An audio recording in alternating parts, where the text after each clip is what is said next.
Olá, tudo bem com você? Seja bem-vindo, seja bem-vinda na nossa terceira aula de Legislação Social e Trabalhista. É um prazer estar aqui com vocês novamente e hoje a gente vai falar também de um assunto super importante ligado ao direito do trabalho, que nada mais é nada menos, olha lá o tema da nossa aula, a gente vai falar sobre de trabalho remunerado, ou seja, a gente vai falar sobre remuneração e salário e vamos falar dos institutos ligados ao direito ao descanso, tal como o repouso semanal remunerado, tal como as férias. Então, vocês viram que são assuntos bastante importantes. Para quem não se recorda, eu sou a professora Janaína Vargas Testa, sou mestre em Direito, advogada atuante na área trabalhista, portanto, é muito bacana, fico muito feliz de poder aqui ensinar um pouquinho, falar um pouquinho sobre esses temas ligados ao direito do trabalho. Pois bem, vamos ao contexto da nossa aula de hoje então. Olha só, a gente vai trabalhar a unidade 3 do nosso livro de legislação, né, trabalhando aí os temas discutidos relacionados à remuneração, férias e descansos remunerado. Mas vamos ver o contexto da nossa aula, ou seja, a nossa aula hoje, ela objetiva responder esses questionamentos, então vamos pensar juntos. Será que remuneração e salário, pessoal, são termos considerados sinônimos? O que vocês acham? Será que eu posso tratar remuneração e salário como se fossem termos iguais? Eu sei que no dia a dia a gente acaba se referindo, eu tenho uma remuneração, eu tenho um salário, como se fossem termos sinônimos, mas a gente vai ver que na verdade eles não são, né? Eles possuem efeitos jurídicos diferentes, eles possuem um tratamento diferenciado. Então, na medida em que quando eu falo que remuneração é uma coisa, para o direito do trabalho e salário é outra. Então, a gente vai entender a diferença. Nós vamos falar também das hipóteses legais de desconto ao salário. Em que momento eu posso promover desconto ao salário, em que momento eu não posso, né?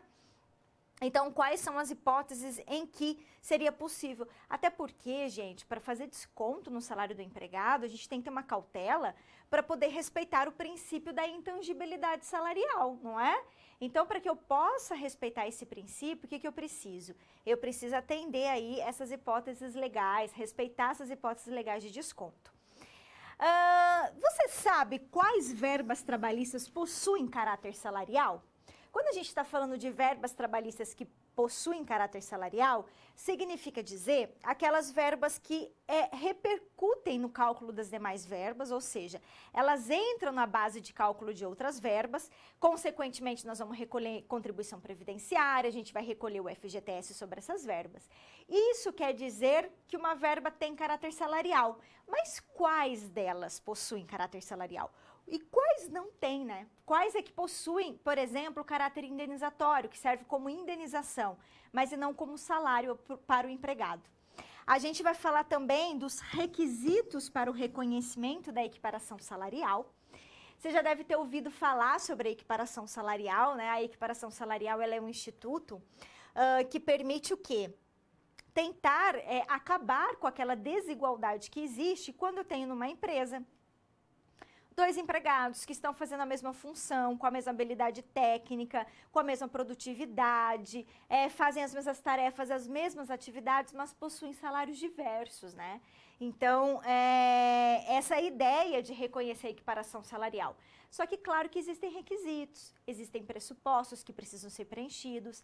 Não basta ter as mesmas atividades, as mesmas tarefas, não. Eu ainda preciso preencher esses requisitos para o reconhecimento da equiparação salarial. Logo, obviamente, consequentemente, o que eu teria que fazer então? Eu tenho que preencher os requisitos da lei. E a reforma trabalhista, ela tentou dificultar um pouquinho ainda mais a equiparação salarial, a gente vai entender por quê, tá bom? E aí a gente fecha a nossa aula falando sobre os requisitos do direito ao descanso, sim, para que eu tenha direito às férias, para que eu tenha direito ao descanso semanal remunerado, é claro que eu também preciso preencher certos requisitos, né? Como pontualidade, assiduidade, são requisitos aí previstos em lei para que eu possa ter direito tanto ao descanso semanal, que é um dia destinado, né? Ao nosso descanso. Toda semana, a gente tem direito de pelo menos descansar 24 horas, além do intervalo interjornada, que é aquele intervalo de uma jornada para outra do dia seguinte, que é um intervalo de 11 horas. Esse, obviamente, eu também tenho que respeitar. Mas, além desse, eu ainda tenho o direito de 24 horas de descanso, que é um dia de trabalho, que eu tiro na semana para descansar, só que ele é pago, por isso que a gente diz que ele é remunerado, né? Esse é o descanso semanal. E a gente vai saber como que ele é regulamentado, como que é feito o pagamento dele, quais são os requisitos para eu ter direito a esse descanso e, se porventura eu não usufruir desse descanso semanal remunerado, quais são os efeitos jurídicos disso. E as férias, né? Para eu ter direito às férias, eu também tenho que preencher certos requisitos que a gente vai conhecer na aula de hoje, ok? Então é isso, meus queridos. Essa é a contextualização da nossa aula de número 3.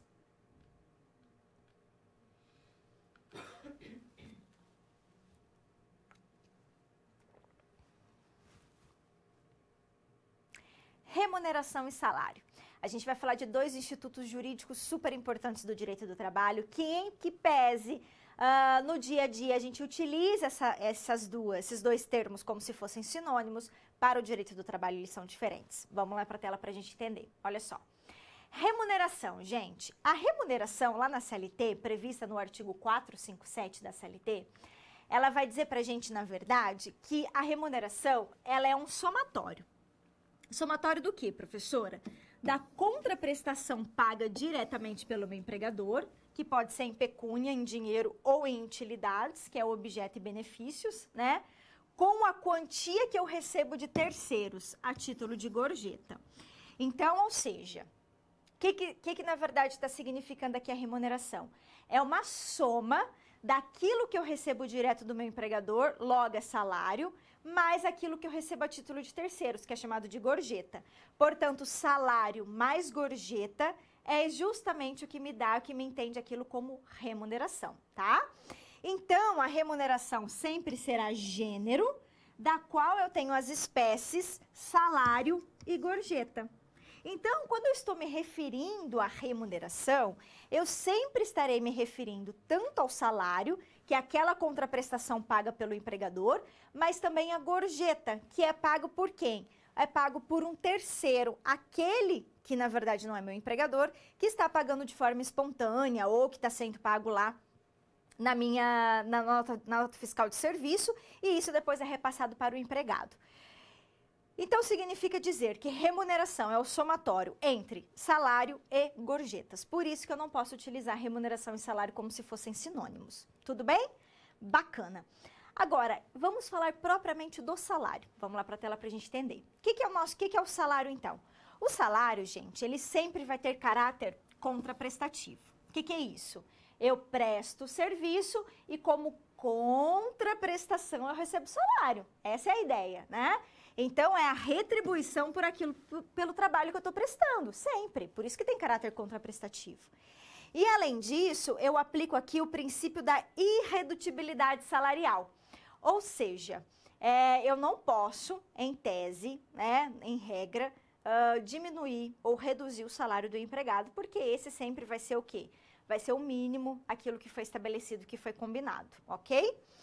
O pagamento do salário, ele tem que ser feito até o 5º dia útil do mês seguinte, né, do mês subsequente à prestação de serviço. Então, eu prestei o serviço, no mês seguinte, até o 5º dia útil, eu tenho que ter o quê? A contraprestação desse serviço. A exceção, gente, é para as comissões, para as percentagens e para as gratificações, que poderia ser combinado com o empregador um prazo maior, tá? Mas, tirando essas exceções, a regra é que o pagamento seja até o 5º dia útil. E aí, lembrando que verbas que possuem caráter salarial sempre vão repercutir no cálculo das demais verbas.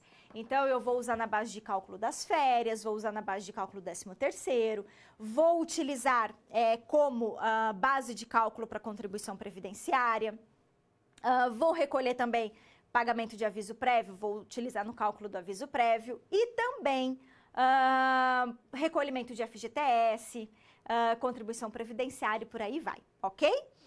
Agora, existe a possibilidade do empregador, ao invés dele pagar o salário só em dinheiro, ele fazer uma opção que é pagar o salário em utilidades, em benefícios, em bens ao empregado.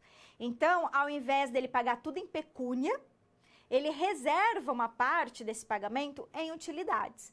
Só que daí a gente vai precisar analisar se aquela utilidade concedida pelo empregador, ela tem ou não caráter contraprestativo. Por exemplo, vamos imaginar que ele me deu um uniforme para eu trabalhar.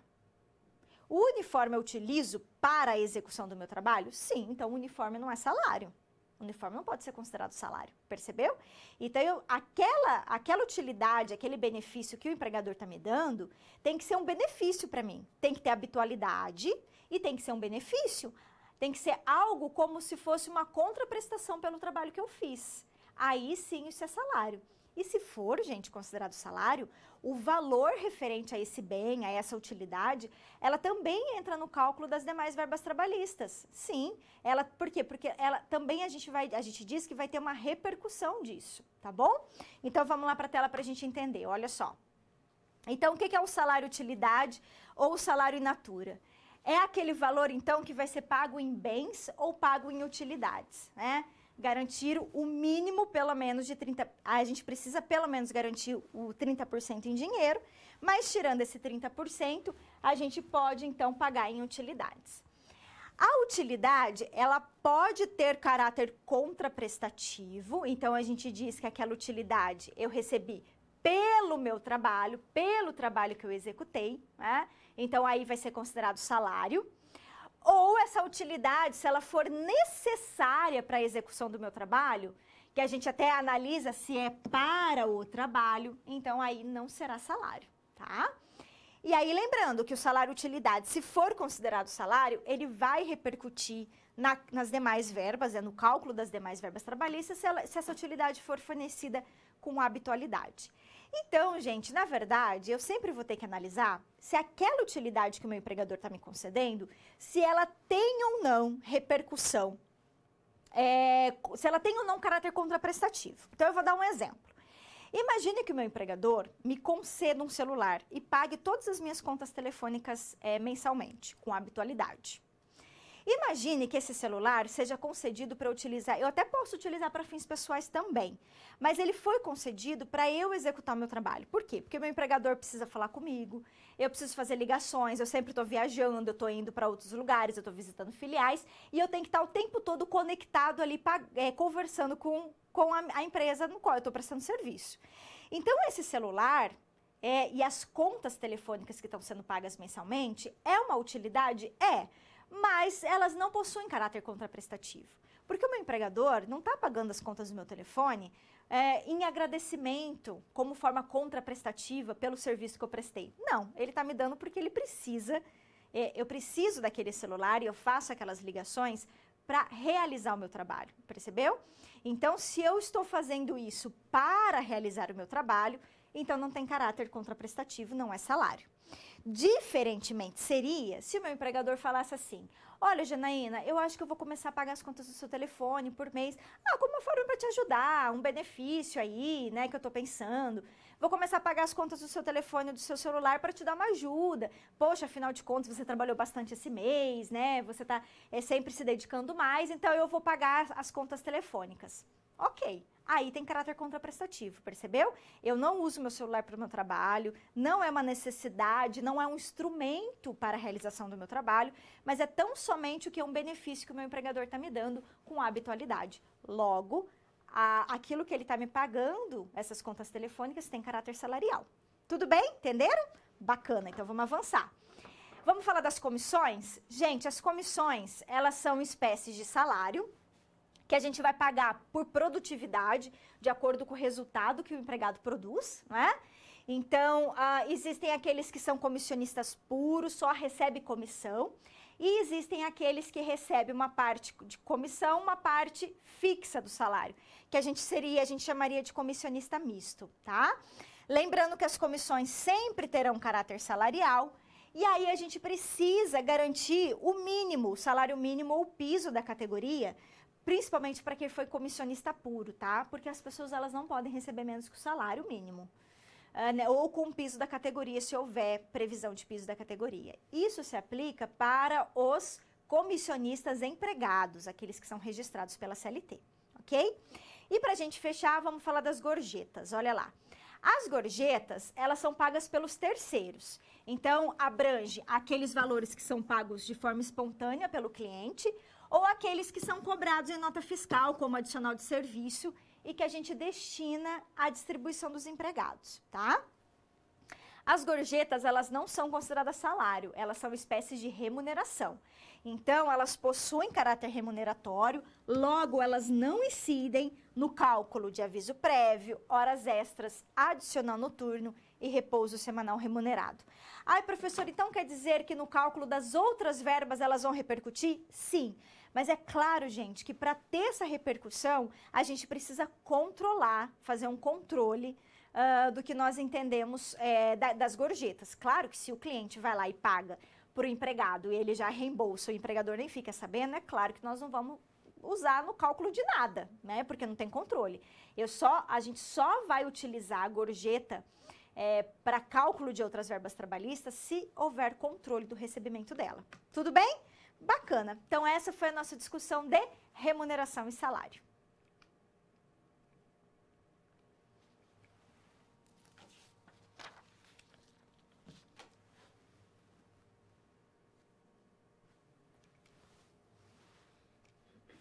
Adicionais legais. A gente vai falar agora de alguns adicionais previstos em lei e que são pagos ao empregado, que possui, inclusive, natureza salarial. Vamos lá ver. Olha só.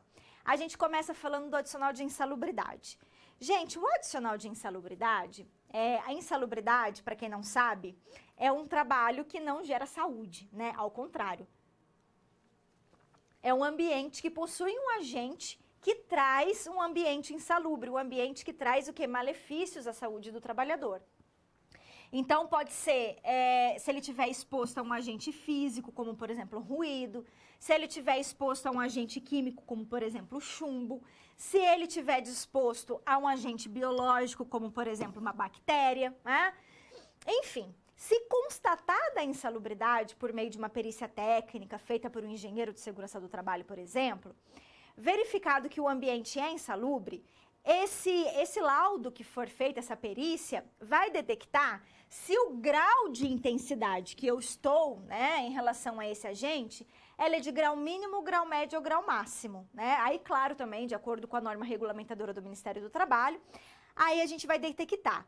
Se o grau for mínimo, eu vou receber 10% de adicional.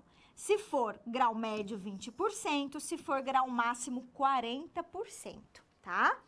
E aí, lembrando que esse valor ele é pago, em regra, sobre o salário mínimo, a não ser que haja disposição ao contrário, convenção coletiva mais benéfica, mas a regra é que seja paga sobre o salário mínimo. E o adicional de insalubridade, gente, ele tem natureza salarial, tá? E ele é uma espécie de salário-condição. Por que salário-condição? Porque se simplesmente a condição, qual que é a condição para receber adicional de insalubridade? Trabalhar no ambiente insalubre. Mas vamos imaginar que esse ambiente insalubre, ele deixou de existir. Aí eu deixo de receber o adicional, perfeito? Por isso que é uma espécie de adicional é uma espécie de salário-condição, tá? A reforma trabalhista, gente, vamos tomar bastante cuidado para entender isso aqui, para a gente não confundir. Ela permitiu dispor sobre o enquadramento da insalubridade em acordo ou em convenção coletiva. Mas ela vedou dispor sobre o adicional de insalubridade quando houver supressão de direito. Então, vamos pensar um pouquinho sobre isso aqui. Então, olha só. Como é que funciona isso? Primeira coisa, deixa eu explicar a questão sobre o salário-condição para ficar bem claro. Vamos imaginar que eu trabalhe num setor que tenha lá uma máquina que tem um barulho absurdo, um ruído absurdo, e ainda que eu use protetor auricular, aquele ruído está acima dos meus limites de tolerância. Logo, eu tenho direito adicional de insalubridade. Aí vamos imaginar também que o meu empregador, ele substitua essa máquina por uma que não tem o ruído. Eu vou continuar recebendo o adicional? Não. Por quê? Porque simplesmente o agente físico que me ocasionava aquela insalubridade foi eliminado. Se foi eliminado, não tem mais insalubridade. Se não tem mais insalubridade, logo eu não tenho mais direito ao adicional, ok? Agora, vamos entender o que a reforma trabalhista fez. A reforma trabalhista, ela criou lá um artigo na CLT, dizendo assim, que é aquilo que a gente tem sobre o negociado, sobre o legislado. Que se a convenção coletiva e o acordo coletivo houver previsão, ele vai prevalecer sobre a lei, ok? E daí ele disse o seguinte, olha, eu posso fazer enquadramento da insalubridade por meio de negociação coletiva. O que é enquadrar a insalubridade? É eu pegar a atividade laboral X e dizer que ela é de grau mínimo, dizer que ela é de grau médio, dizer que ela é de grau máximo. Eu estou fazendo enquadramento. Então, exemplo. Atividade de coleta de lixo, grau médio. Ok? Eu fiz o enquadramento, certo?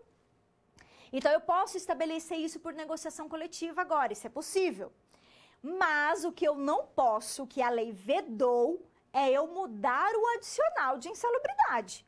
Então, se eu disser assim, atividade de coleta de lixo, grau mínimo, adicional de 5%. Adicional de 5% é menos que 10%. Eu estou suprimindo o direito, isso é vedado. Eu não posso mexer no adicional. Aí, professor, então eu posso colocar grau mínimo 15%? Aí eu posso, porque a alteração é benéfica. O que eu não posso é o quê? Suprimir direito, eliminar, reduzir direito. Então, eu não posso diminuir o valor do adicional. Tudo bem? Então, eu não posso falar, por exemplo, que o grau médio vai ser adicional de 10%, que o grau máximo vai ser de 25%, ou seja, reduzir o valor do adicional de insalubridade. Isso é vedado. Ok? Bacana. Então, vamos avançar. Vamos falar do adicional de periculosidade. Esse adicional de periculosidade, ele é pago para aquele empregador que está exposto a um risco, tá? Então, por exemplo, ele vai estar lá exposto a inflamável, vai estar exposto a explosivo, ele vai estar exposto a energia elétrica, ele vai estar exposto a roubo ou outra espécie de violência física. Por exemplo, se ele estiver trabalhando com segurança pessoal ou segurança patrimonial, exemplo, vigilante, né, que trabalha armado, ele também recebe periculosidade. E aquele que trabalha com motocicleta. Gente, não é aquela pessoa que de vez em quando pega uma motocicleta, tá? Imagina aquela pessoa que trabalha com entrega, que fica o tempo todo dirigindo motocicleta, tá no trânsito, correndo risco de vida. É essa pessoa que tem direito ao adicional de periculosidade, tá? Ele é pago também sobre 30% sobre o salário básico. Ele é considerado salário, mas salário condição também. Se eliminar o perigo, se eliminar o risco, deixa de receber adicional de periculosidade. E ele também tem natureza salarial, sempre, tá? O adicional de periculosidade também tem. Além dele, nós temos mais alguns adicionais previstos em lei que também possuem caráter salarial. Vamos lá ver, olha lá. A gente tem um adicional de hora extra, que é pago 50% sobre a hora normal, adicional noturno, pago sobre 20% sobre o valor da hora diurna, e o adicional de transferência, que é pago por alguns empregados que são transferidos, lá nos requisitos da lei, de 25% sobre o salário, ok? Para a gente fechar, tem uma pergunta aqui do pessoal, uma pergunta muito pertinente, dizendo se é possível receber insalubridade e periculosidade ao mesmo tempo. Possível até é, só que o empregador não é obrigado a pagar, tá? A lei, aliás, a CLT, ela fala que você tem que fazer uma opção. Então, você tem direito de optar. Ainda que sejam agentes diferentes. Inclusive, essa pergunta é tão pertinente porque, recentemente, o Tribunal Superior do Trabalho, ele decidiu uma tese sobre isso, através de recursos repetitivos, e ele definiu a tese dizendo o seguinte: ainda que você trabalhe com dois fatores diferentes, com um agente insalubre e trabalhe com um agente que gera risco de vida, ou seja, agentes diferentes, mesmo assim você tem que fazer uma opção. Você não tem direito de receber o adicional de insalubridade e de periculosidade ao mesmo tempo. A não ser que o empregador queira pagar por mera liberalidade dele, o que eu acho quase impossível de acontecer.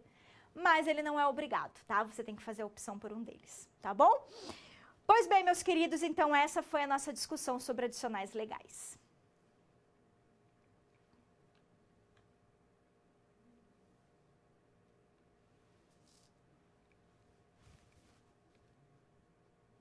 Descontos salariais e verbas não salariais. A gente vai fazer uma discussão agora do que quais são os descontos que são permitidos por lei e quais verbas trabalhistas não repercutem nos demais cálculos. Por quê? Porque são consideradas verbas indenizatórias. Então, vamos lá na tela para a gente começar. Olha só.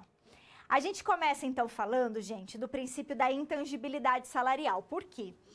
Esse princípio tá querendo dizer para nós que o salário ele é intangível, portanto, ele não pode sofrer qualquer tipo de desconto, ele só pode sofrer os descontos permitidos em lei, tá? Aí nós vamos aplicar o artigo 462 da CLT e essa súmula 342 do Tribunal Superior do Trabalho, dizendo que a gente precisa respeitar as regras para fazer o desconto no salário. Primeiro, todo desconto, ele tem que estar explícito no recibo de pagamento de forma expressa e clara, tá? Aí ele vai dizer quais descontos são permitidos. Então, vamos entender. Primeiro, adiantamento salarial, que é o vale, né? Então, imagina que você teve um vale, obviamente esse desconto ele pode ser feito do seu salário, sem dúvida alguma, tá? Verbas que decorrem de lei, também, se são verbas que decorrem de lei, permitem o desconto no salário, como, por exemplo, a contribuição previdenciária, o imposto de renda que é retido na fonte. São possibilidades também de haver desconto, não tem problema nenhum, né, que decorrem de lei. Isso já está previsto, inclusive, lá no artigo 462 da CLT. Além de vale, de descontos que são previstos em lei, né, como contribuição, imposto de renda, a gente também pode fazer o desconto de algumas parcelas, de alguns benefícios que os empregados acabam aderindo de forma voluntária, obviamente, e também no caso de eles causarem alguns prejuízos ao empregador. Então, vamos lá ver. Olha lá. Então, gente, por exemplo, plano de assistência de salário, plano de assistência odontológica, se eu fizer adesão, né? E claro que a minha adesão ela tem que ser voluntária, ela não pode ser obrigatória pelo empregador jamais, né? Então, se eu fizer lá plano de assistência odontológica, plano de assistência médica, algum seguro, previdência privada, se a empresa tiver um plano de previdência privada e eu quiser fazer adesão, ou de entidade cultural, recreativa ou cooperativa, eu tenho que ter o quê?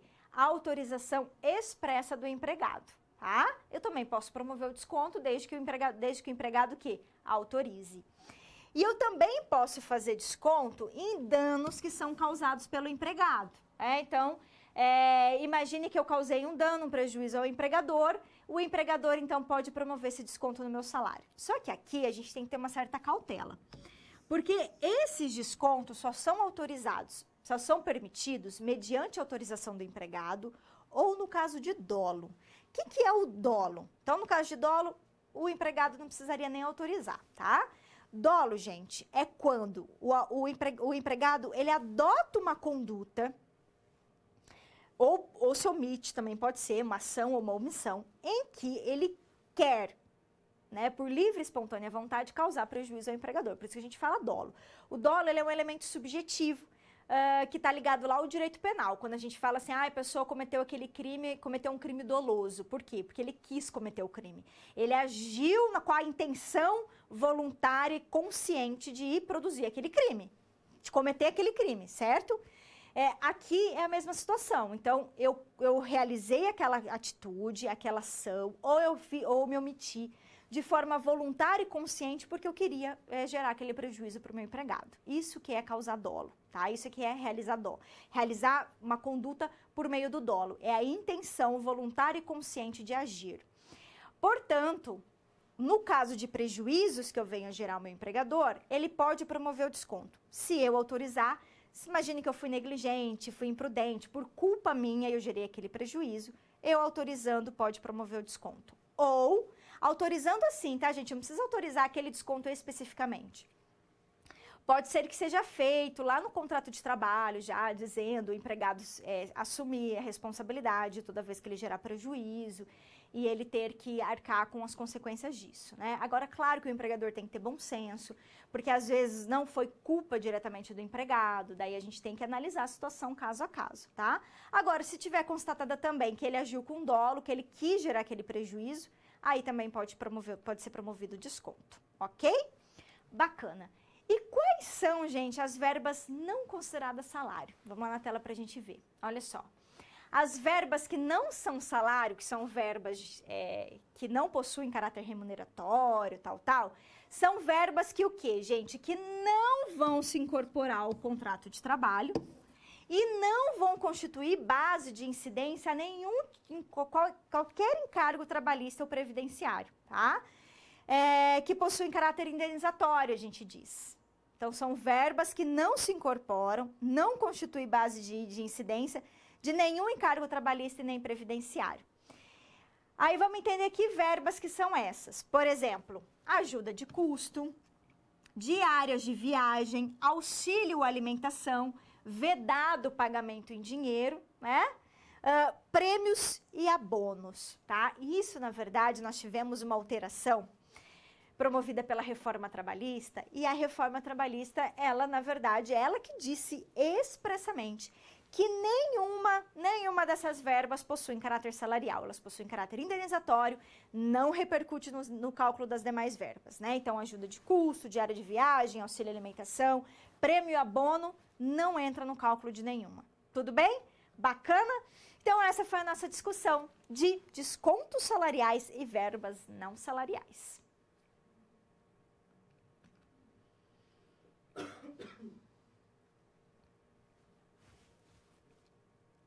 Situação, problema de número 1.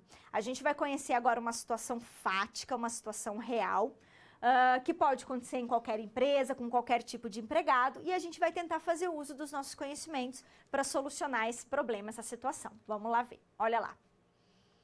Vamos lá? O Fernando, gente, olha o que acontece com o nosso amigo Fernando. Ele é um analista de recursos humanos, né? Ele foi contratado recentemente por um hotel, olha que bacana, um hotel de alto padrão. Uma das empregadas lá desse hotel procurou o Fernando. A gente sabe que geralmente quem trabalha no recursos humanos, com departamento pessoal, geralmente são as pessoas que esclarecem as dúvidas dos demais empregados, né? Pois bem, então o Fernando foi procurado pela Beatriz e a Beatriz ela é camareira nesse hotel. Ok. O que na verdade ela relatou? O que a Beatriz então relatou para o Fernando? Ela disse que ela recebia gorjetas dos clientes, que ela recebia salário fixo diretamente pago do empregador, que ela recebia uniforme, que ela recebia vale transporte, que ela recebia auxílio alimentação em forma de ticket, que ela recebia prêmio no final do ano, em decorrência de alta produtividade, que ela também recebia adicional de insalubridade e diárias de viagem quando ela tinha que se deslocar para trabalhar em outras filiais do hotel. Ok.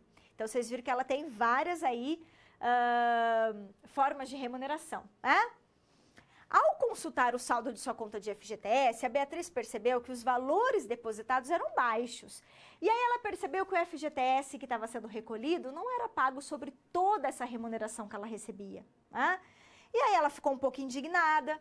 Aí a Beatriz exigiu uma explicação do Fernando, alertando que, se não fosse resolvido esse problema, o que ela ia fazer?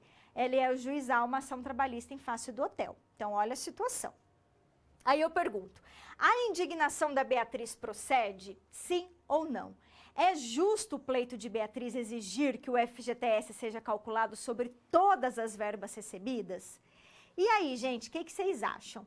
Analisando aqui todas as espécies remuneratórias que ela recebia, além também, não só daquilo que ela recebia em dinheiro, mas aquilo que ela recebia em utilidade. Vale transporte, uniforme, por exemplo. Isso é considerado salário? Eu tenho que recolher FGTS sobre isso? E aí, vamos ver? Olha lá. Então, vamos para a nossa resposta. Na verdade, gente, vamos voltar um pouquinho. Na verdade, o pleito aqui da Beatriz, ele não procede. Por quê? Porque, na verdade, ela está enganada de achar que ela deveria pagar por toda, que ela deveria receber, né?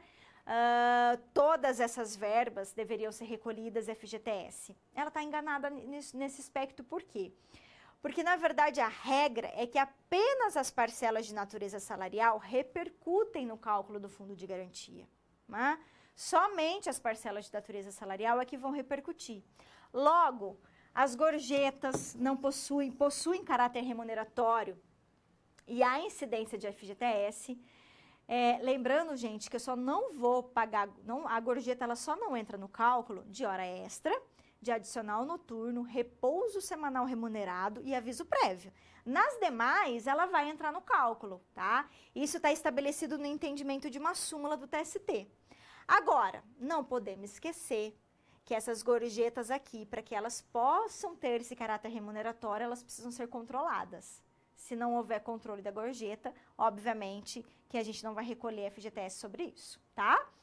O uniforme. O uniforme, ele é uma utilidade concedida, só que você concorda comigo que eu uso o uniforme para trabalhar, não é?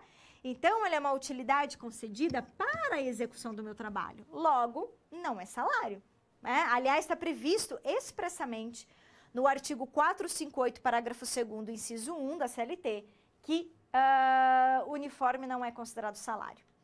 Da mesma forma, o Vale Transporte, tá? O Vale Transporte também não é considerado salário por expressa disposição legal. Então, vamos lá ver.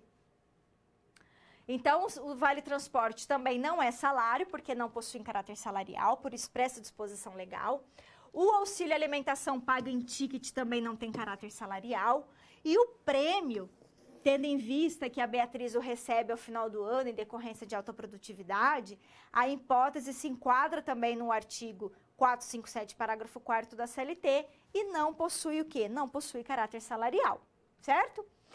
E o adicional de insalubridade, diferentemente, o adicional sim, ele tem caráter salarial, portanto, ele tem que ser utilizado no cálculo das demais verbas, inclusive o FGTS, e as diárias de viagem também por expressa disposição legal, também não são consideradas modalidades de salário, portanto, não incide sobre nenhuma verba trabalhista. Ok, meus queridos?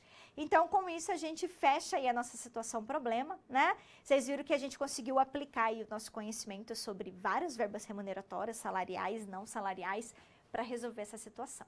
Bacana.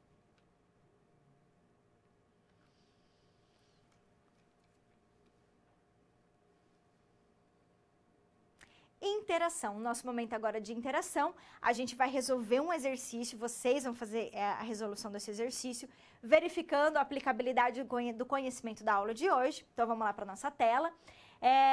É uma afirmação em que vocês devem julgar se ela está certa ou errada, ok? E aí também é o momento de vocês enviarem eventuais dúvidas, eu vou tentar respondê-las aqui. E aí eu volto daqui a pouco, vou dar um tempinho para que vocês possam, então, enviar a dúvida e responder o exercício, tá certo? Até daqui a pouco.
Olá, meus queridos. Olha só, gente, eu sei que tem várias perguntas aí, eu não vou conseguir sanar todas. Eu peço, por favor, que vocês encaminhem para os canais de comunicação, enviem aos tutores, que eles vão me encaminhar e eu respondo para vocês, tá bom? O pessoal aqui está perguntando, só um adendo, é a questão das comissões. Gente, comissão é salário, tá? Então, se comissão é salário, claro que vai repercutir no cálculo do FGTS, eu tenho que recolher FGTS também sobre as comissões, tá bom? O pessoal aqui de Niterói está perguntando, praticamente a Poliana, né? Particularmente a Poliana, um abraço para todo mundo daí. Se o plano de saúde participativo tem limite de desconto quando você utiliza ele.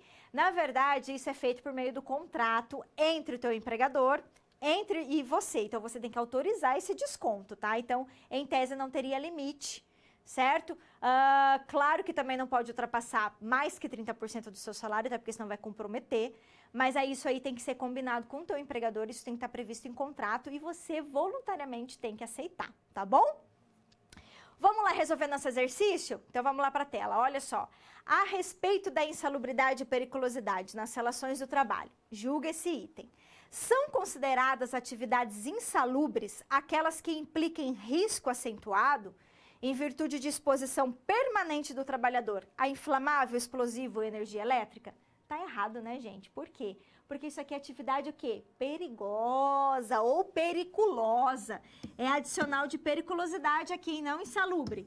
Então, aqui que tá errado. Deveria estar escrito aqui pra gente perigosas ou periculosas. Aí estaria correto. Por isso que essa assertiva, ela é errada, ela está errada, ok? Parabéns aí para todo mundo que acertou, tá certo? Então, com isso, a gente fecha o nosso momento de interação.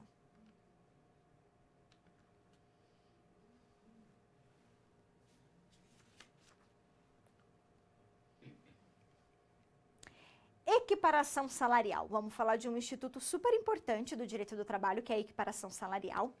A equiparação salarial, gente, ela tem como pressuposto, como fundamento, justamente o quê?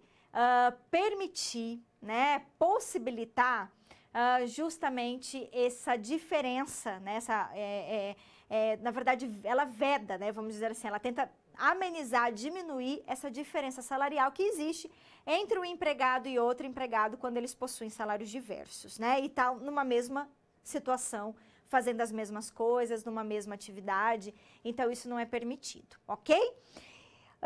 Só que claro que para a gente ter direito à equiparação salarial, a gente precisa preencher alguns requisitos e a gente vai conhecê-los agora. Então vamos lá para a tela. Então olha só, a equiparação salarial, então, ela se justifica justamente no propósito do quê? De permitir o respeito e o atendimento ao princípio da isonomia e ao princípio da igualdade. Bacana? Ok, então eu tenho de um lado paradigma e eu tenho do outro lado paragonado. Quem que é o paradigma? É aquele empregado modelo, aquele empregado que ganha mais. É aquele empregado que eu vou falar assim, olha, eu quero ter o salário igual ao dele, né? E o paragonado é o empregado que busca a equiparação. Eu sempre gosto de mostrar para os alunos que existe essa coisa de paradigma e paragonado, porque depois... se vocês assistirem algum julgamento, se vocês fizerem a leitura de algum julgado judicial, sempre eles vão utilizar essas nomenclaturas, tá? Paradigma e paragonado, ok? Então, para que o empregador ele tenha direito à equiparação salarial, a gente tem que atender alguns requisitos do artigo 461 da CLT. Então, eu tenho o paradigma, empregado modelo, empregado referência, e o paragonado, aquele que está buscando. Só que quais são esses requisitos que o paragonado precisa preencher para ter direito ao mesmo salário do paradigma? Essa é a ideia, tá? Então, primeiro requisito, identidade de função. A identidade de função aqui não quer dizer que o nome da função tem que ser o mesmo. O nome da função, na verdade, é irrelevante. A identidade de função é a identidade de atividades e tarefas. Então, eu tenho que realizar as mesmas atividades e as mesmas tarefas para que eu tenha o quê? A mesma função, tá? Essa é a ideia, identidade de função, tá bom? Além disso, os dois têm que trabalhar para o mesmo empregador, né? Obviamente. Tem que ser o trabalho no mesmo estabelecimento empresarial. E essa, na verdade, foi uma alteração que a reforma trabalhista fez. Por quê? ela quis, na verdade, dizer o seguinte, olha, são empregados que trabalham naquela empresa específica ali. Não é na filial do X, na filial Y. Ah, eu tenho uma filial aqui, ou filial lá não sei onde, eu vou pedir equiparação salarial porque eu faço a mesma coisa que o cara que trabalha naquela filial. Não. É mesmo estabelecimento empresarial. Essa ideia de mesmo estabelecimento empresarial é no mesmo local, tá? Então, é para o mesmo empregador no mesmo local. Trabalham juntos no mesmo local, ok? Bacana. Quais são os demais requisitos? Vamos lá ver. Além disso, eu tenho que ter uma diferença de tempo na função não superior a 2 anos e a diferença no tempo na empresa não superior a 4 anos. Então, eu vou explicar isso aqui melhor também, que isso aqui é importante. Olha só. João e Maria. João ganha salário de R$2.000, a Maria ganha 1.500. Os dois fazem a mesma coisa. Só que o João é assistente comercial e a Maria é auxiliar comercial. Vocês viram que o nome da função deles são diferentes. Mas o nome importa pra gente? Não. O que importa é o quê? É a realidade. O que cada um faz? Ah, faz as mesmas coisas. Ligam pros clientes, marca reunião, faz isso, faz aquilo, faz tudo a mesma coisinha. Então, eu tenho identidade de função aqui, porque não importa o nome, tá? Só que daí, a gente tem que analisar o tempo que cada um tá nessa função. Vamos imaginar que o João, ele começou a atuar nessa função há 5 anos. E a Maria começou agora. A diferença dos dois são de 5 anos de início nessa função. Não cabe equiparação salarial. Por quê? Porque a lei fala que a diferença de tempo na função do paradigma e do paragonado não pode ser superior a 2 anos. Por quê, gente? Porque a lei pressupõe que aquele que está mais de 2 anos naquela função, ele tem uma experiência maior. Percebeu? E um outro requisito, ligado ao tempo também, que foi inserido pela reforma trabalhista, refere-se ao tempo na empresa, não necessariamente naquela função específica que eu estou buscando a equiparação salarial, mas na empresa. Eu fui contratado por aquela empresa em 2005. A fulana foi contratada na empresa em 2010. Qual que é a diferença de um para o outro na empresa? São de 5 anos. 5 anos é mais que 4. Cabe a equiparação salarial? Não. Por quê? Porque eu preciso que o tempo na empresa de um e do outro não possa ser superior a 4 anos. Percebeu? Bacana. Então, vamos voltar lá. O que mais? Além disso, eu tenho que exercer o meu trabalho com a mesma produtividade. Eu tenho que executar o meu trabalho com a mesma perfeição técnica. Tem que ter contemporaneidade no cargo ou na função, né? E o que significa isso? Que eu tenho que estar trabalhando ao mesmo tempo, paradigma e paragonado. E aí, gente, uma outra alteração que foi feita pela reforma, né, em parte, na verdade, foi feita pela reforma, é o seguinte: se a empresa ela tiver um quadro de carreira, se ela tiver um plano de cargos e salários, isso afasta o meu direito à equiparação salarial, tá? E esse plano, inclusive esse quadro de carreira, nem sequer precisa ser homologado mais no Ministério do Trabalho, porque antes da reforma exigia essa validação, essa homologação. Então, você fazia o plano de carreiras ou o quadro de carreira, o plano de cargos e salários, e aí você precisava levar ele no Ministério do Trabalho para validar esse plano. Hoje, não precisa mais dessa validação, tá? Não há mais essa necessidade. E por que o plano de cargos e salários afasta o direito à equiparação salarial? Porque daí você vai ter que preencher os requisitos do plano de cargos e salários, né? Então, por merecimento, promoção por merecimento, antiguidade, você vai somando o tempo e vai se enquadrando no quadro. Então, aí não cabe equiparação salarial. Tudo bem? Bacana. Vamos fechar falando sobre substituição de empregados? Gente, se um empregado substituir outro de forma provisória, tá? Não é de forma definitiva, mas provisória. E também, desde que essa substituição não seja eventual, ele faz jus ao mesmo salário daquele que ele está substituindo, tá? Então, o empregado substituto, ele tem direito a receber o mesmo salário do empregado substituído, que está sendo substituído. Agora, isso não vai se aplicar à substituição eventual. Professora, o que é substituição eventual? A lei não fala, então a gente tem que usar um pouco o bom senso, tá? Por exemplo, eu substituí 2, 3 dias. Não cabe o mesmo salário aqui, porque essa substituição é eventual. Mas eu vou substituir a férias inteira do fulano. Férias inteiras são 30 dias. Aí não é eventual, é uma substituição provisória, cabe o mesmo salário, tá bom? Agora, vamos supor que o cargo fique vago em definitivo.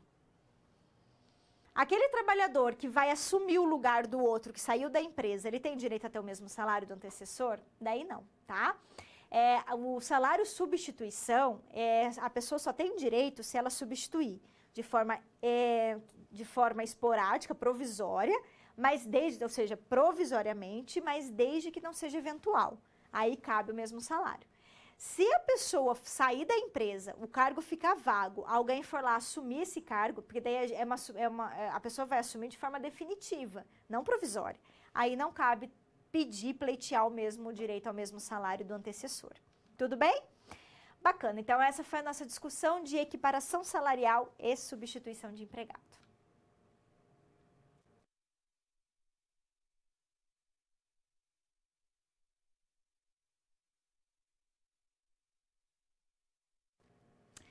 Transferência de empregados e descanso semanal remunerado. A gente vai fazer uma discussão agora sobre o que é essa transferência, quando que ela ocorre, em que situações o empregador pode ou não transferir o empregado. E o que é esse repouso semanal remunerado? Quem tem direito ao repouso semanal remunerado, quais são os requisitos para o preenchimento desse repouso, enfim. Vamos lá para a tela para a gente conhecer um pouquinho essa temática. Olha lá. Primeiro, a gente começa falando sobre transferência de empregados. Gente, em regra, não é possível transferir o empregado sem a anuência dele, tá? Não é possível, essa é a regra geral. Mas a transferência, quando a gente está falando em empregado sendo transferido, a gente sempre tem que lembrar que isso pressupõe mudança de domicílio do empregado. Então, por exemplo, o empregado foi contratado e aí ele foi transferido para uma filial lá de um outro estado e ele teve que mudar o domicílio dele. Ok, isso é transferência. Agora, ele foi transferido ali para outro setor ou para filial no mesmo município, ele nem precisou mudar a casa dele, aí não é transferência. Tudo bem? Ok. Em que pese a gente só possa transferir o empregado com a anuência dele, a CLT... ela traz lá no artigo 469 possibilidades de fazer transferências unilateral. O que é transferência unilateral? Determinada pelo empregador, tá? Então, não, assim, é sem anuência do empregado. Não adianta perguntar se ele quer ou se ele não quer, ele vai ser transferido do mesmo jeito. Em que situações isso é feito?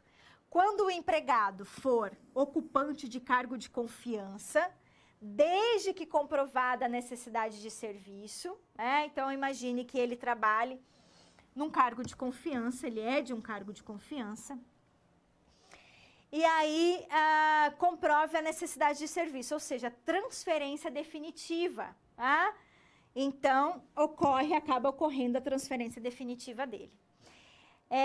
Isso aqui, para que seja permitido pela lei, o empregado, ele tem que ter esse cargo de confiança, ok, mas o empregador ele tem que comprovar que ele precisa que esse empregado seja transferido. Ou seja, o que é essa necessidade de serviço? É eu dizer o seguinte, olha, eu preciso, fulano, que você trabalhe na filial lá, ou na nova empresa que eu estou abrindo, pelo menos lá por uns 2 anos, 3 anos, ou de forma definitiva, porque, na verdade, essa transferência, ela pode ser definitiva, mas ela também pode ser provisória, tá?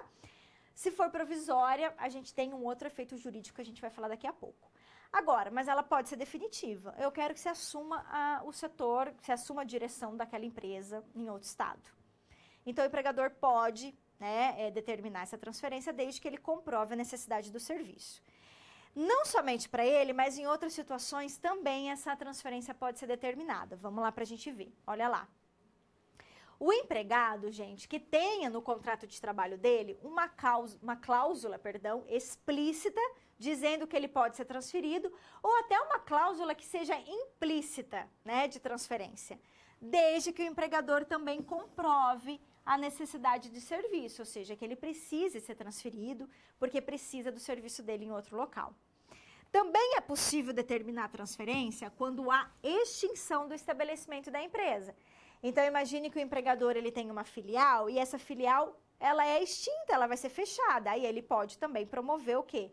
Promover a transferência desse empregado, tá? E existem ainda a possibilidade de transferência provisória. Essa transferência provisória, ela pode ser para todo mundo, tanto para esses que eu citei, quanto para qualquer outro trabalhador, tá? Desde que eu precise, que eu comprove a necessidade do serviço, que eu diga para o meu empregado, olha, eu preciso que você fique provisoriamente no estado tal, no município tal trabalhando. Só que na transferência provisória, eu tenho um custo. Por quê? Porque eu vou ter que pagar 25% de adicional de transferência para esse empregado, enquanto durar essa transferência. Porque você concorda comigo que ele vai ter um custo a mais? Né? Vai mudar o domicílio dele, às vezes ele vai ter que levar toda a família, às vezes não, né? A família fica num estado, ele fica em outro, enfim.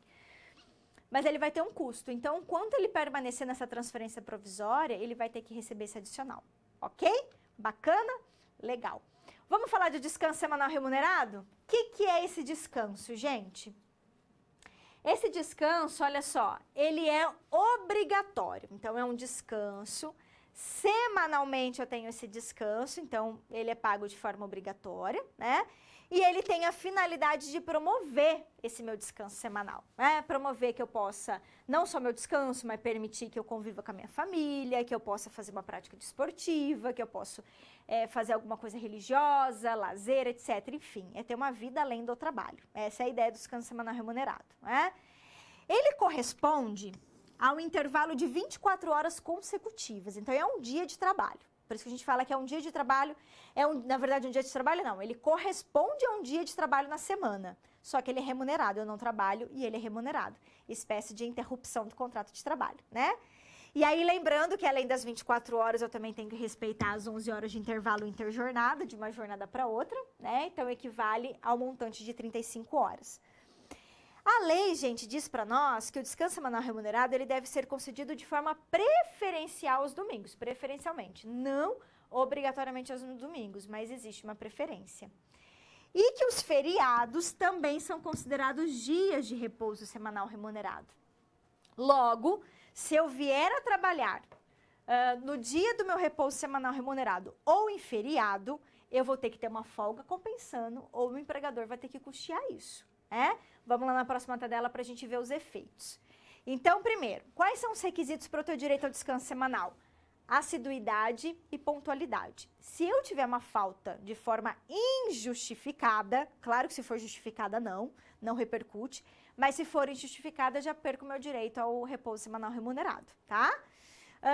Então, o descanso semanal, ele corresponde ao valor de um dia do meu trabalho. Se eu, porventura, trabalhar em domingo, considerando que domingo é dia do meu repouso, ou em feriado, o empregador tem que conceder uma folga compensatória na mesma semana, né? Agora, se eu trabalhar em feriado ou em dia destinado ao descanso e não compensar, aí ele tem que pagar o dia em dobro, acrescido do valor do repouso. Por que acrescido do valor do repouso? Porque eu deixei de receber, né? Ou seja, eu trabalhei no dia do meu repouso, então eu tenho que receber o repouso mais em dobro. Por isso que a gente fala que é 100% de hora extra, né? Em domingo e feriado. Porque eu vou pagar como se fossem 2 dias de trabalho. Na verdade, como se fossem 3. Porque são 2 dias, porque eu estou recebendo em dobro, mais o repouso semanal remunerado, tá? É isso, meus queridos. Então, esse foi o nosso tema de transferência de empregados e repouso semanal remunerado.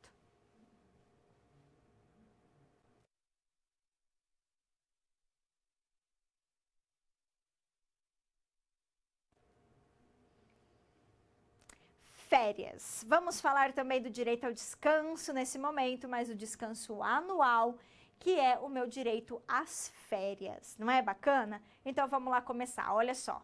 Qual é a finalidade, então, das férias, gente? A grande finalidade das férias é permitir esse direito ao descanso como norma de saúde e segurança, né? Então, para eu ter direito ao descanso, eu tenho lá que respeitar e que preencher os requisitos do período aquisitivo e do período concessivo. Então, vamos entender. O que é o período aquisitivo?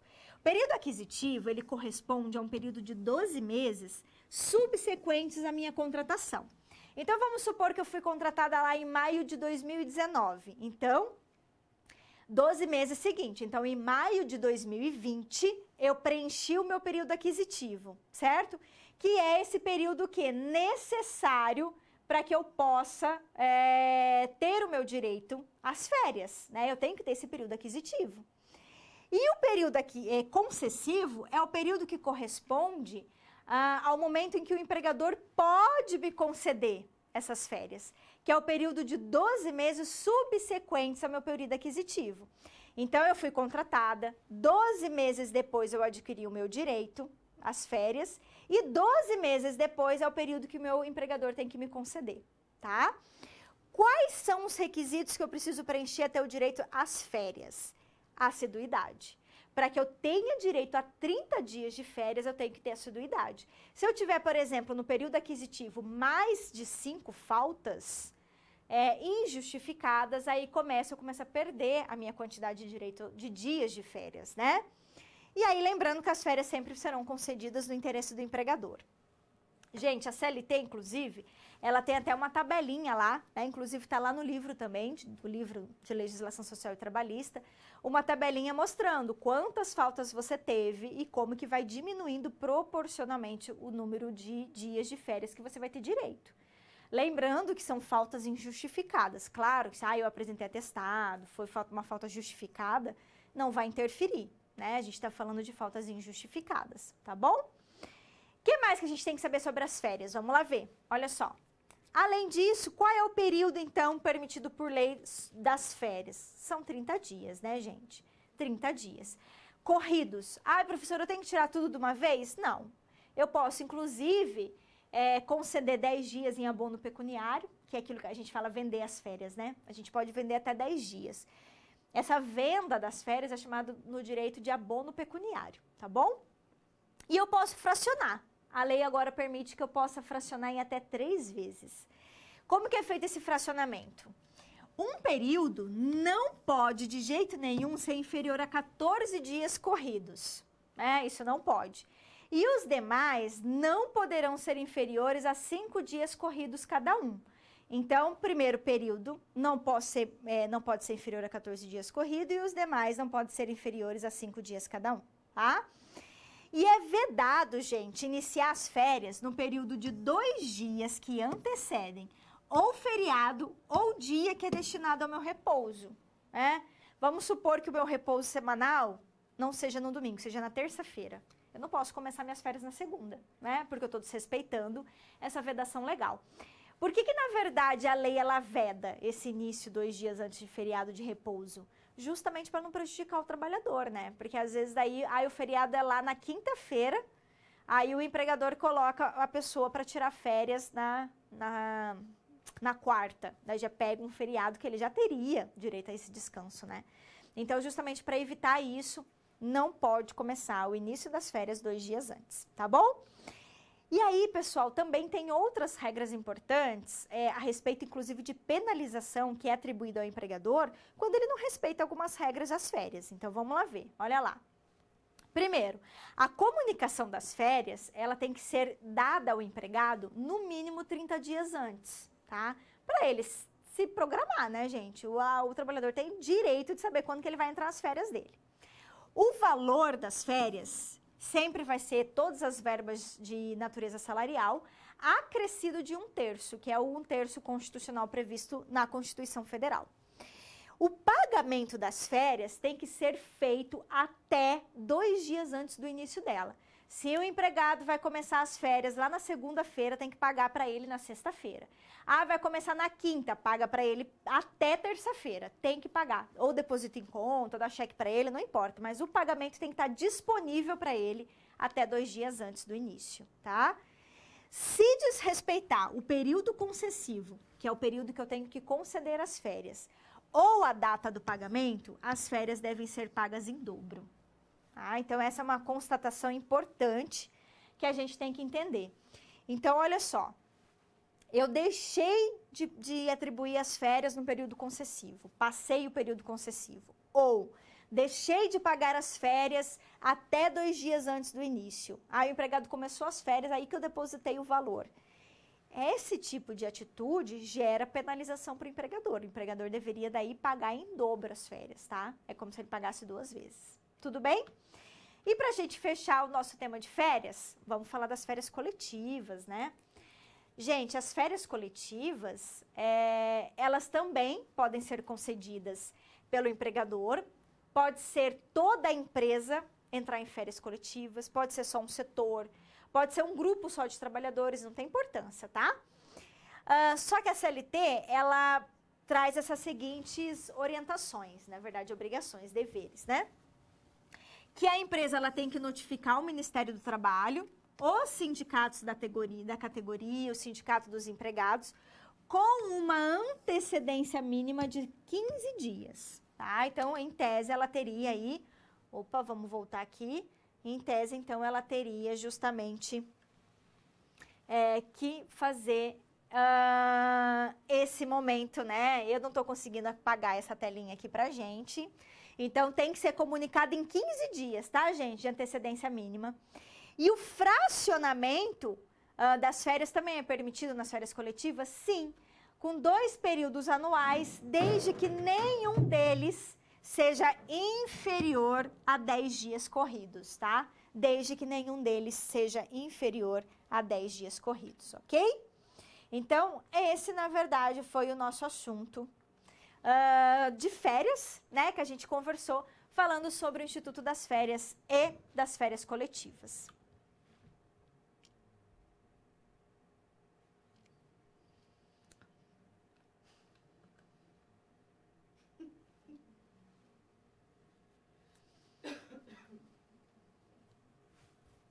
Situação, problema de número 2. A gente vai ver agora uma situação fática que envolve a situação envolvendo alguns empregados, em que a gente vai tentar, então, aplicar o nosso conhecimento de equiparação salarial, possibilidade de substituição de empregado, verificando se há ou não obrigatoriedade de pagar o mesmo salário. Bacana? Então, vamos lá conhecer o nosso caso. Olha só. O Wagner, gente, o que aconteceu? O Wagner, ele é um gerente de um hotel. E aí ele também procurou o Fernando. Lembra do Fernando? O Fernando é um analista de recursos humanos que trabalha nesse hotel.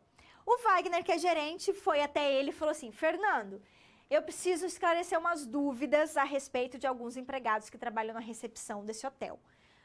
E explicou para ele a situação. Então, vamos ver o que diz essa situação. Olha só. A primeira situação se refere à diferença salarial de 2 recepcionistas, o Aristides e o Ben. O Wagner informou que ambos exercem a mesma função e que Ben foi contratado 5 meses depois que Aristides, mas que este tem salário superior porque ele fala 2 idiomas e ele é mais eficiente que Ben. A grande dúvida de Wagner diz respeito à possibilidade ou não do Ben exigir o mesmo salário que o Aristides. Então perceba, gente, que nós temos 2 empregados na recepção, Aristides e Ben. O Ben foi contratado 5 meses depois, então a gente vê que a diferença de função é de 5 meses apenas, e a diferença da empresa também são 5 meses, né? Portanto, inferior a 2 e inferior a 4 anos. E a grande dúvida, então, só que daí o que acontece? Eles trabalham num hotel, né? E um deles, o Aristides, ele fala 2 idiomas, o Ben não fala. Então, isso pode ser um diferencial para justificar a diferença de salário? E aí? Vamos pensando.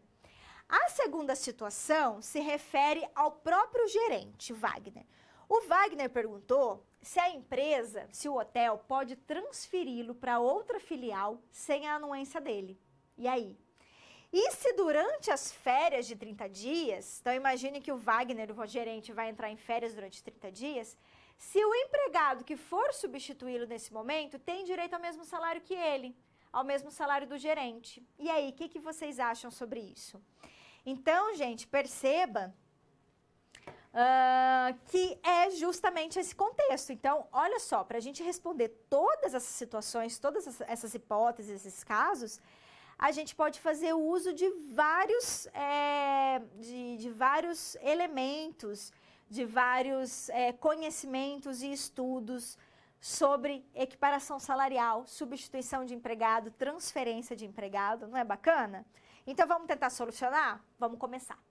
A gente começa, então, analisando o caso do Aristides e do Ben. Gente, para a gente saber se o Aristides e se o Ben têm direito à equiparação salarial, a gente tem que avaliar todos os requisitos da equiparação salarial, todos, para ver se há preenchimento de todos os requisitos.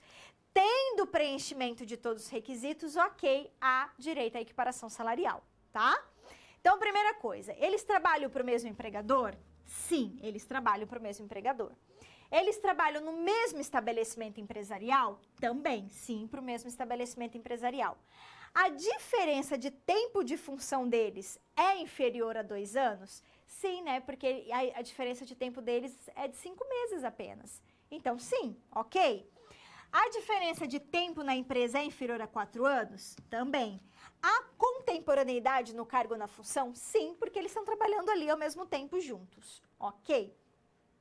Eles exercem o trabalho com a mesma produtividade, com a mesma perfeição técnica? Aí é que depende, né? Aí que nós vamos ter que analisar. Por quê? Nós temos que lembrar que o Aristides, ele fala 2 idiomas. E isso pode, gente, ser um diferencial a justificar o salário dele ser um pouco maior. Por quê? Porque a gente tem que lembrar que nós estamos falando de um contexto de um hotel, né? Na recepção de um hotel. Se o Aristides for o único recepcionista apto a atender determinados clientes estrangeiros, é claro que ele tem direito a um salário superior, né? Então, tal fato, portanto, inviabilizaria o pedido de equiparação salarial do bem. Não é justo? Bem justo, né? Afinal de contas, é justamente para o quê? Para acabar simplesmente aceitando que o outro tem um diferencial e valorizando aquele profissional pelo diferencial que ele apresenta. Concordam? Bacana. Vamos para a segunda situação para a gente fechar? Então, vamos lá. A empresa, gente, pode transferir o Wagner para a filial do hotel sem a anuência dele? Pode, porque o Wagner ele tem cargo de gerência. Logo, cargo de gerência, cargo de confiança. Desde que o hotel comprove que há necessidade de serviço dele em outro lugar, tá bom? E o empregado também que substituiu o Wagner durante as férias dele de 30 dias, vai fazer jus também ao mesmo salário, pois se trata de substituição provisória, substituição não eventual, tendo o substituto, então, direito ao mesmo salário do substituído. Bacana? Vocês viram, né, gente, que essa situação, o problema, ela é bem legal, porque ela permitiu aí a aplicabilidade de todo o nosso conhecimento e estudo sobre os institutos de equiparação, substituição e transferência de empregado. Legal? Com isso, então, a gente fecha a nossa SP de número 2.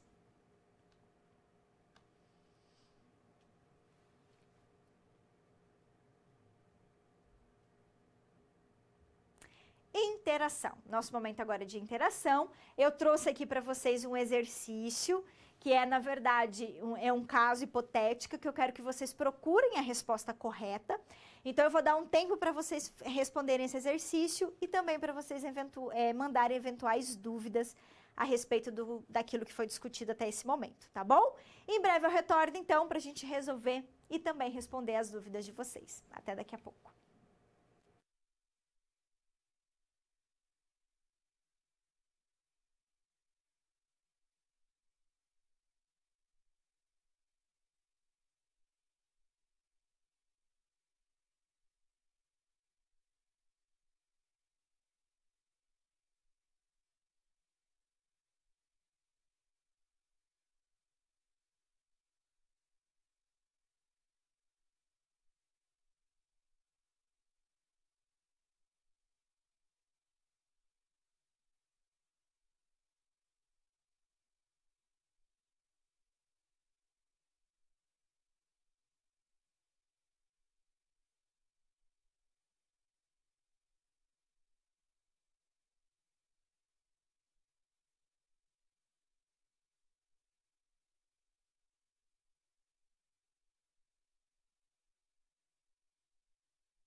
Olá, meus queridos. Olha só, antes de eu responder o exercício, eu só vou comentar aqui duas coisas que eu vi que vocês comentaram bastante ali, né, no chat da aula. O seguinte, primeiro, dar exemplo de adicional de insalubridade e adicional de periculosidade. A gente tem que lembrar o que caracteriza a insalubridade e a periculosidade. Se eu trabalhar num local insalubre, e esse local vai ser detectado se ele é ou não insalubre, mediante uma perícia técnica, que é feita na empresa. A empresa, ela cria um programa, por exemplo, de prevenção de riscos ambientais, ela cria um laudo e ela vai detectar se a empresa tem ou não um agente que causa insalubridade. Então, imagine que eu trabalho num hospital, eu tenho contato com bactérias, eu tenho contato com vírus, com doenças infecto-contagiosas. Então, esse meu contato com essa insalubridade me gera um direito ao adicional, que vai determinar se vai ser um contato de grau mínimo, máximo ou médio. E aí vai depender de qual que é, né, esse grau de intensidade para que eu tenha direito ao adicional. Tudo bem? A periculosidade, ela está ligada àqueles institutos que nós vimos. Então, por exemplo, se eu trabalhar num ambiente que gera risco para a minha vida, em contato com inflamável, em contato com explosivo, em contato com energia elétrica, trabalhando armado como vigilante, como segurança de algum local, protegendo pessoas ou protegendo o patrimônio de pessoas, também estou correndo risco.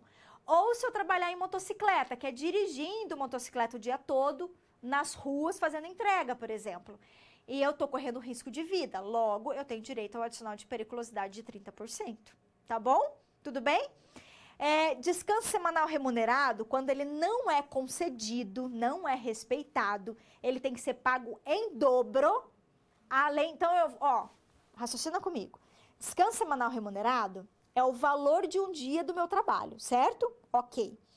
Eu não tive direito ao descanso semanal remunerado, então, o valor do meu dia de trabalho vai ser pago em dobro, porque eu não descansei.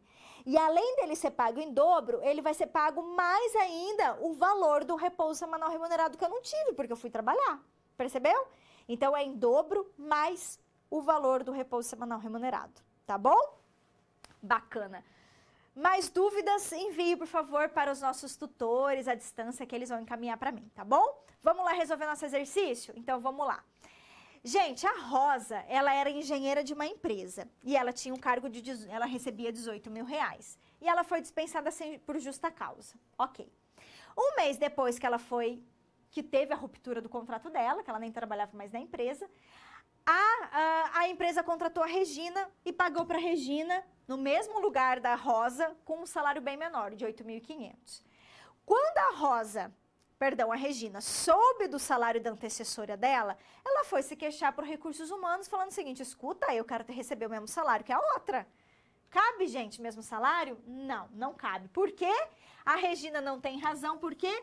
Porque não foi substituição, gente. Foi tomar o lugar de um cargo vago. Portanto, a nossa alternativa é a letra A. E ela não tem direito de receber o mesmo salário, tá bom? Não importa se foi por justa causa, que foi mandada embora, o restante aí não tem nada a ver com o que está escrito, tá certo? E com isso, então, a gente finaliza o nosso momento de interação.